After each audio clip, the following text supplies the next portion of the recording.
Okay guys, welcome to RE Biohazard. It's a new video. I have a special guest here with me in Tokyo, Japan. This is Charlie. Charlie, present yourself. I'm Charlie Kraslavsky. You might remember me as the actor who first portrayed CHRIS REDFIELD in Resident Evil 1 Biohazard, released on PlayStation in 1996. A lot of year. 30 years next year, Almost right? 30 years, yeah. Almost, yeah. Yeah, we filmed it in August, I think, of 1995. Yeah, the game is released in 1996. Yeah, and then released in 1996. Exactly. Tell me, Charlie, how Capcom is contact with you?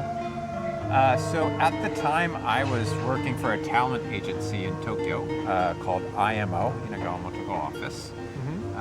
And they did the casting through IMO, Inagawa Motoko Office, mostly by photo selection. Photo selection. Yeah. And then I didn't realize it until more recently, but I guess, so like Eric and Greg and Inez and Jason, who played Joseph. Jason is Joseph, yeah. Yeah, that was all from IMO, Inagawa Motoko Office. But there was one more character, Rebecca, and they booked her, that was Linda, they booked her through a modeling agency, separate, yeah. So IMO was like talent agency. We were doing a lot of like television and film and TV commercials, some modeling. But Linda was very young, I think like maybe 15 or 16, and she was doing modeling shoots. So they would just jump in a van every day, go to lots of auditions, and try and book, like modeling jobs. I see. So in those years, all of you is still here in Japan, or Capcom is contact with all of you around the world? No, that was, yeah, we were all people that were living in Japan, in Tokyo. Oh, okay. And, some people like Greg and Jason, they were working as professionals. Like Greg was, he was the school principal for the Australian school. Okay. And I'm not sure what Jason was doing, but I think he was like a businessman. So, they were just, I think Greg actually, somebody from the talent agency, they had the sketch of Barry, and they saw Greg walking down the street, like, oh my God, he looks just like Barry. And so he had never done any acting before. No, it's too similar, inclusive these days. And they're like, do you want to be in a video game? And he was like, yeah, of course. But like me and Eric, we were doing lots of acting work in Tokyo. We were doing lots of auditions and doing, TV commercials and film and Japanese TV and things like that, all the time. But in those years, I see in the videos, including in the original cinematic, you were still young. How many years you have in those years? When we filmed Resident Evil 1 Biohazard, I was 25, I think. 25, just a kid. Or 26 maybe, yeah, because my birthday is in August. I think I just turned 26. I just only have 6 years old. In those years, I know Resident Evil thanks to my uncle.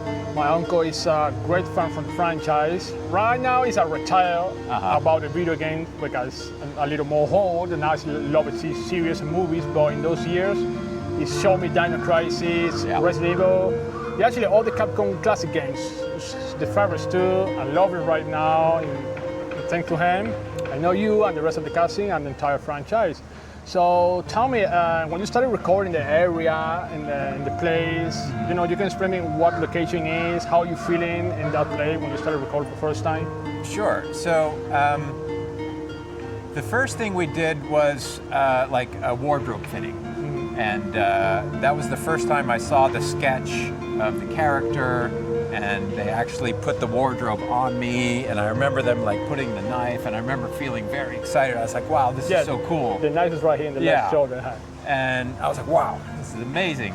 And then the next thing was they wanted to dye my hair, and my hair is almost black when I was, now it's salt and pepper, but around then my hair is very dark. and they wanted to kind of go more like a blonde color, but they didn't have so much time. So instead of doing that, they dyed my hair with peroxide, which made it look almost like orange color. Yes, in the presentation videos you can see the colors different. And then the next thing was the intro scene where we're running, in the grass. And that was the first thing that we filmed. But like Shinji Mikami and all the other crew, they didn't really want to tell us too much. All we knew was that it was a video game, but they didn't tell us that there were zombies or that it's horror, because they wanted to keep it secret. Yeah. So pretty much the first day of shooting, we got there, I don't know, like maybe 4 or 5 o'clock in the evening. It was a really hot night, and we were close to the Tama River, which is a big river that kind of runs, I think, like, east to west in Tokyo. And the first thing we did was film the scene in the interior scene, the very beginning of the game, where I'm like, that was you, right? That was me. In the main screen. Yeah. And I remember when we filmed that, Shinji Mikami said, just pretend that you're being chased by a giant werewolf. Because he didn't want to say zombies or dogs. In that moment she didn't mention nothing about it's some kind of BOW zombie. Yeah, and then the next thing was like I turn around and then it's a close-up of my eye, and they're like, open your eye. More you can. Really big, and I was like, this is as big as I can open my eye, and they're like, and they talk for a little while, and they're like, okay, do it with your fingers. I was like, really? Use my fingers? And they're like, yeah, use your fingers. So I was like, Yeah, that's what the screen is stopped right there. The sequence, you can see the name. Yeah. So that's the iconic eyeball thing. And then after we filmed that, we went outside and we filmed the scenes like tracking through the grass, running, shooting.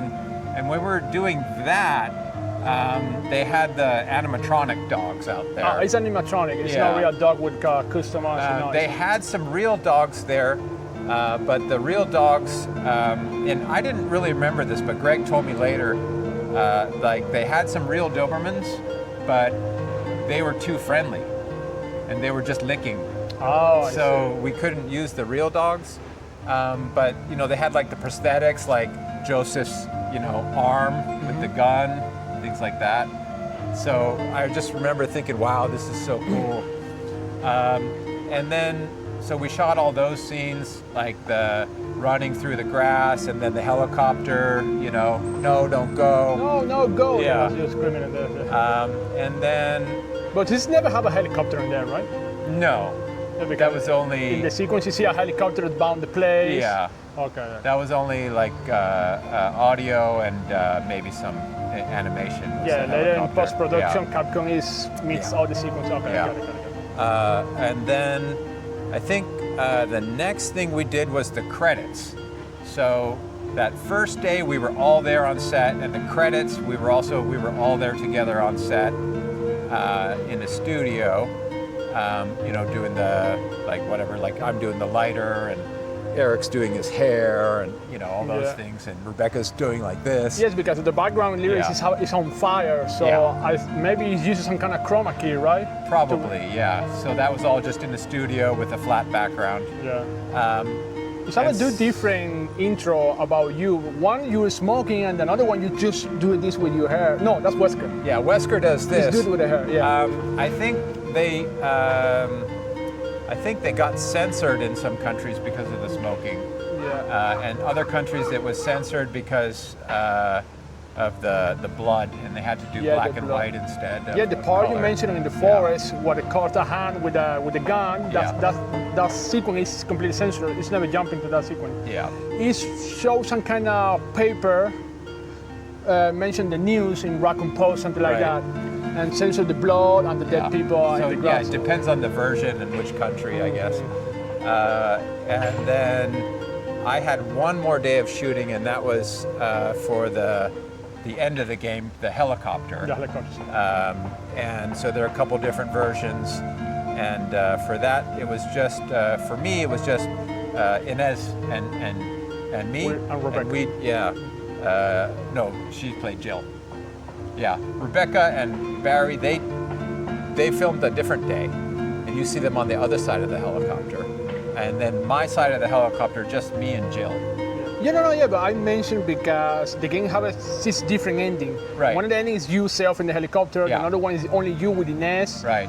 Or with Rebecca and you is different. It's completely But different. I didn't, the helicopter scene, I only filmed together with Inez. And then for the scene where like Rebecca is also in the helicopter, they did that on a different day and I was not there. Oh, okay. So you see her across, she's on the other side of the helicopter. Okay. And so what I remember about that day was we drove like far into the countryside, and we were filming at a construction site. And the inside of the helicopter, we used a temporary building at the construction site. And I remember, so I don't have the vest, I just have my white shirt. Mm-hmm. And you know, we were about to start filming, and I was like, I've just been through hell, right? Like, shouldn't I be dirty?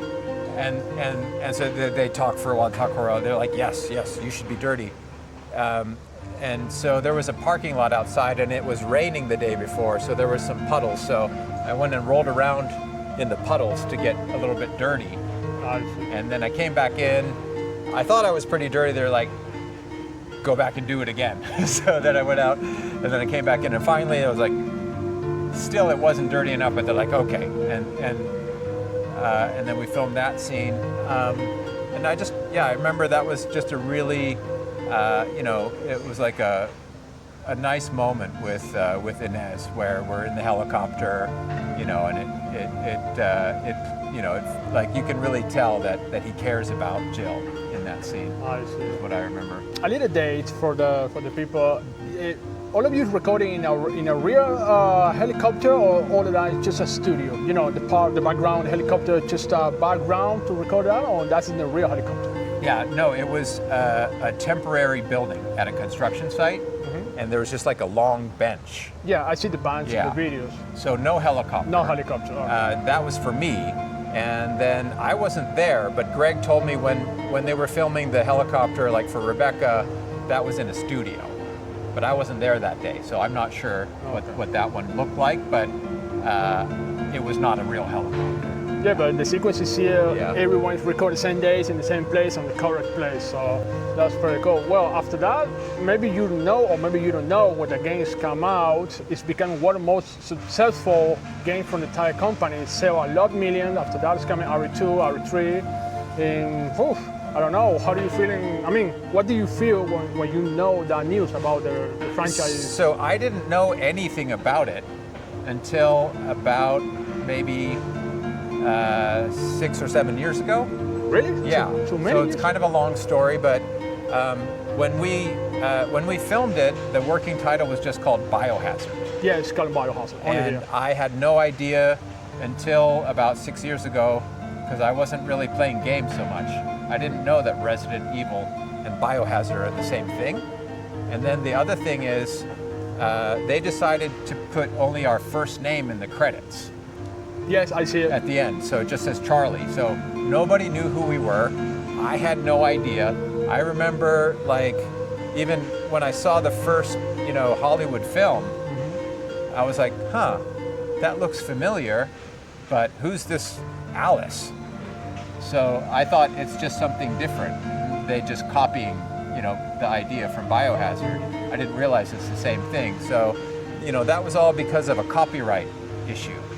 So in America, I think there was a rock band called Biohazard. Yeah, I know that story. In Europe, I think there was another video game called Biohazard. So they had to come up with another name. Mm-hmm, but after filming, I was only in Tokyo for about another 6 months, and then I left and I moved to London. And after that, I didn't know anything about what Capcom's doing or about the video games. So for me, it was, I think, around 2018, I started getting people contacting me on Facebook, and the first one was Fred Durf. He's a French guy, and he and like Dr. Raichi do a lot of posts, I think, on Twitter about video games. And so I think he was the first one to contact me, and you know, he was like, "Are you the actor who played Chris Redfield in Resident Evil 1?" I was like, "Yeah, so what?" What? I don't know if I don't remember if he said Resident Evil 1. I think he just said, you know, "Are you the actor who played Chris Redfield?" I was like, "Yeah." Oh, wow. So what? And then, you know, after a while, I started to kind of understand.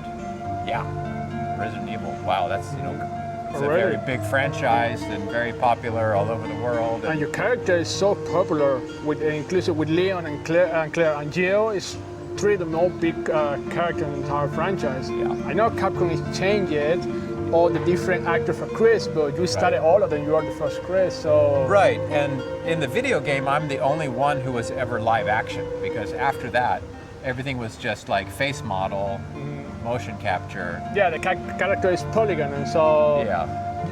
you're not giving your voice to the character, right? You just recorded They used the my voice in the cutscenes, and then in the game where it's like a polygonal, you know.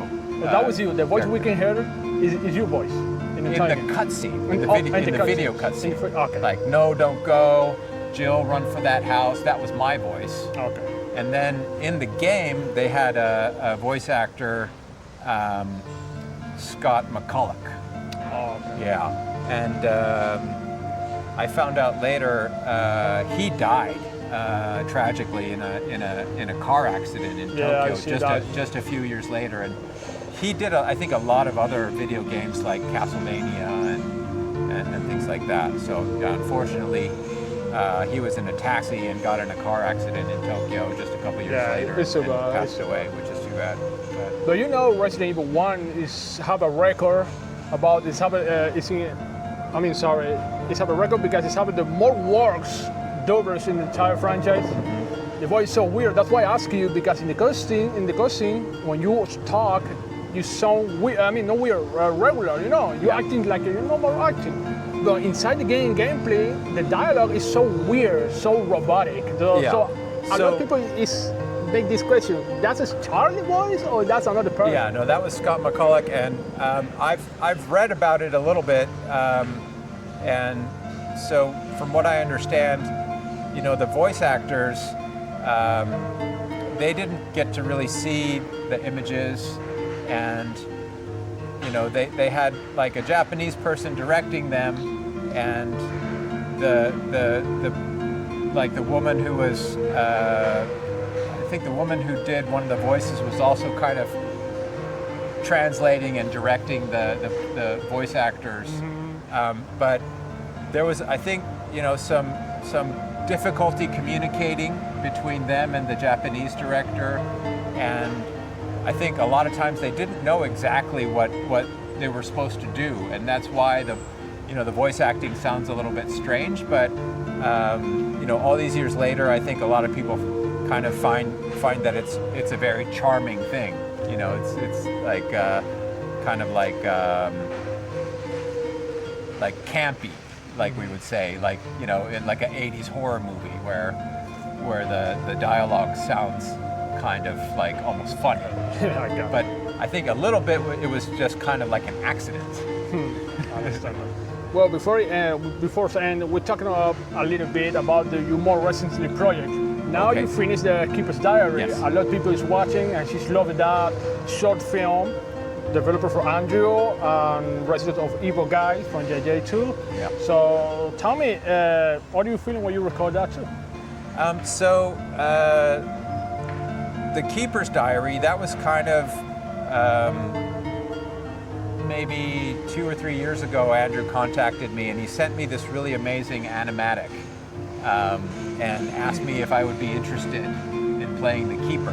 You know, he kind of like explained the project to me, and I was like, hell yes, this is so cool. Later I found out he also offered the part to Eric. And and Eric said he would do it. Eventually, Andrew decided, he picked me, and that was how we all ended up going to Utah, and we shot the teaser video first for The Keeper's Diary, and Andrew, out of his own pocket, he paid for Greg to come from Australia, and so that was the first time that Greg and Eric and I saw each other in like 23 years or something. Yeah, that's the video we saw in Residence of Evil, which is... That was kind of the beginning, and that's kind of what has kind of brought us all back into this community and doing these fan films.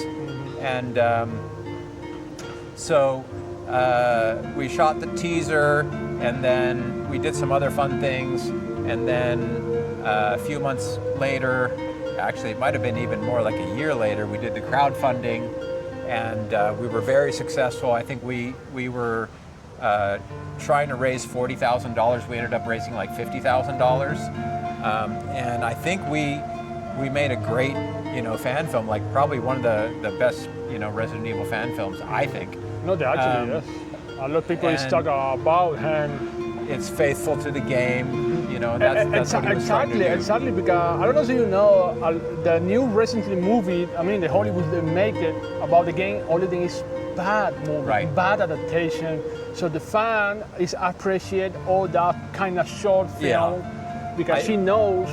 I think, from what I understand, the problem is, the studios,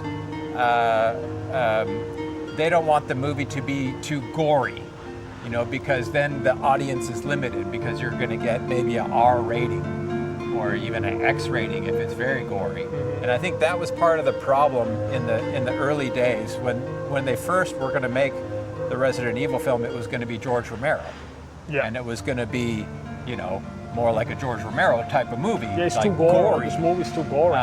But they didn't want to make that kind of movie, and I think they didn't really, like the studio didn't really understand the video game so well, and George Romero, he didn't want to change it and make it into an action movie like they wanted to do, and that's how it ended up being Paul Anderson, and that's how we got all these, these films. They're entertaining, but and they have some similarities to the games.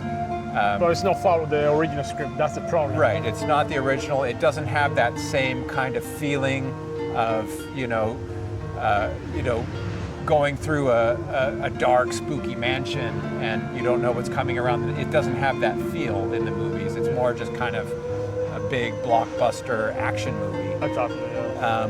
And so, over many, many years, many fans of the game have felt disappointed over and over again, especially, someone like Andrew. And that's why Andrew, all of a sudden he was like, okay, if nobody else can do it, I'm just going to have to do it myself. And that's when he reached out to me and Eric, and I introduced him to Greg. And so that's how this all got started. And then when we shot the teaser for The Keeper's Diary, since all three were there, we were like, well, we should also do something where all three of us are in the video. So that's how we kind of came up with that idea about resurrection.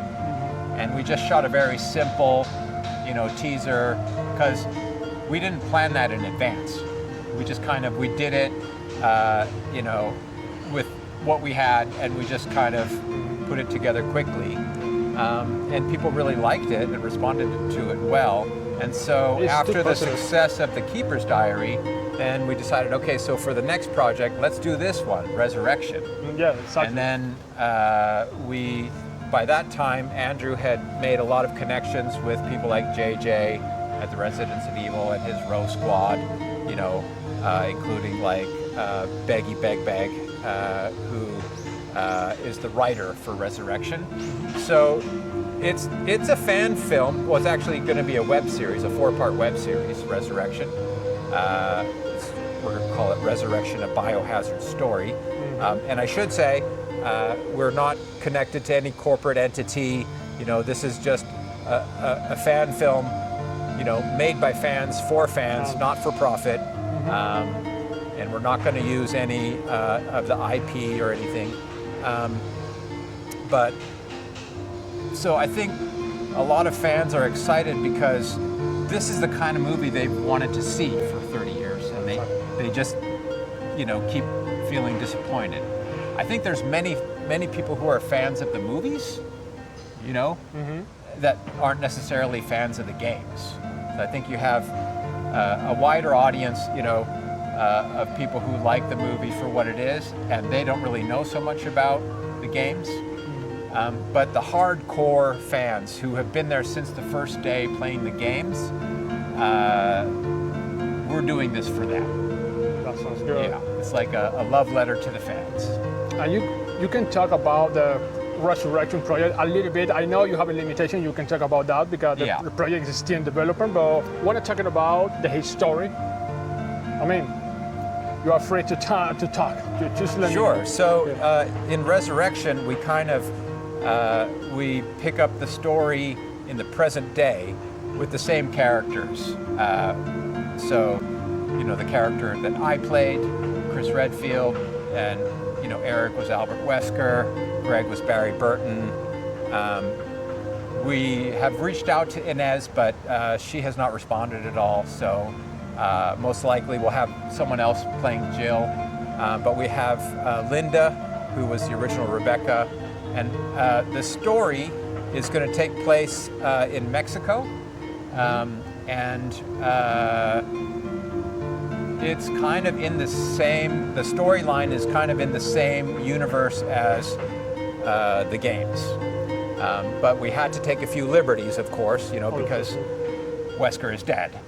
So in this story, Wesker comes back. Some kind of form, I know you can explain because I'm not going to explain how he comes back, but we understand. He's back and he's in the story. And it's, you know, so it's kind of like where our characters would be today, and then they're like thrown into another crisis, and how they come together. So the BCIAs go back, it's continuing with the bioterrorism, is continuing this right, the yeah, story? we won't be using that name, you know. We have our own names for the organizations for copyright reasons, but the story will kind of have the same feel as the games. Okay, I understand. Well, Charlie, it's an honor to talk with you in this kind of tiny interview with you here in Tokyo, Japan. I am on vacation, My you pleasure. stay here right now, so guys, you know, we're bringing here Charlie to talk about the history to us here to RE Biohazard. You know, Charlie, like I told you, I am from Latin. My English is limited, but I try to speak more I can with you. I see you understand me. But No, your English is quite good. Yeah, but well, thank you so much. But it's a pleasure, Charlie. It's a pleasure too. I expect to see you soon in the future again. So, guys, this is Charlie, the original CHRIS REDFIELD from 1996, Biohazard RE1. So. Crowdfunding's coming soon. Please support us if you want to see a faithful adaptation. Yeah, I got to contact with JJ to bring me the link to posting my video. Sure. So the people's getting the crowdfunding to, you know. I think the crowdfunding's going to start probably next month sometime. Okay, nice. Yeah. But just in case, let me know for Facebook. You know, you and me, we are in contact. Let me know. For sure. I'm in contact with JJ too to connect you more and present it. So, you know, guys, we'll see you in the next video. You know, push the like button, comment down below, and don't forget to subscribe. I'm here, CHRIS REDFIELD in Tokyo. No, don't go! No! Don't go!